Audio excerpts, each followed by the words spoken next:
چې دا کوم بي ار ټي دی جوړ کړه د دې بي ار ټي تجویز مالم راغلو او مالم مکه خلکو تجویز وړو چې کوم خلکو دی لروړو هغه خلکو غرض په بي ار ټي کې نو د هغه غرض په هغه پیسې کې چې کوم هغه د پښتونخوا حکومت لا قرض ورکول وغوښتل ځکه چې هغه بانکونو کې پیسې پرتای او چې پیسې په بانک کې پرتای نو دا د بانک نقصانی چې بانک پیسې په قرض ورکي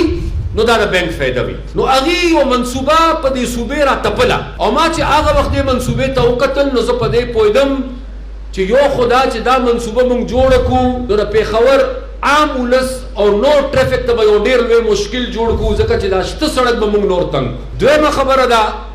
چې دا منصوبه به هغه عمدن ورنکي چې دا قرضه پې موږ واپس کړو اوس هم بي ار ټي جوړه ده حکومت د دې خبرې وضاحت وکړي چې په دې باندې قرضه څومره اخیستې ده او تر دې ورځې پورې بي ار ټي نقصان څومره وکړ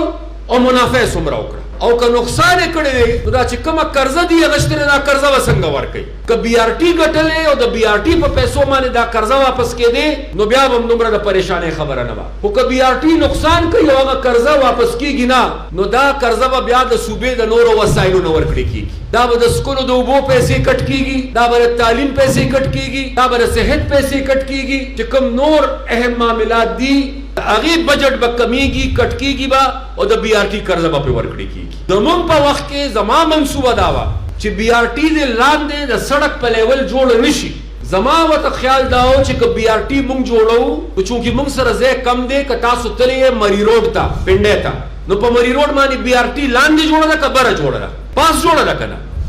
لاندې سړک په هغې نه دی متاثره شوې دا بي ار ټي پکار دی چې ټوله الیویټډ جوړه شوې وي بره په بره تللی وي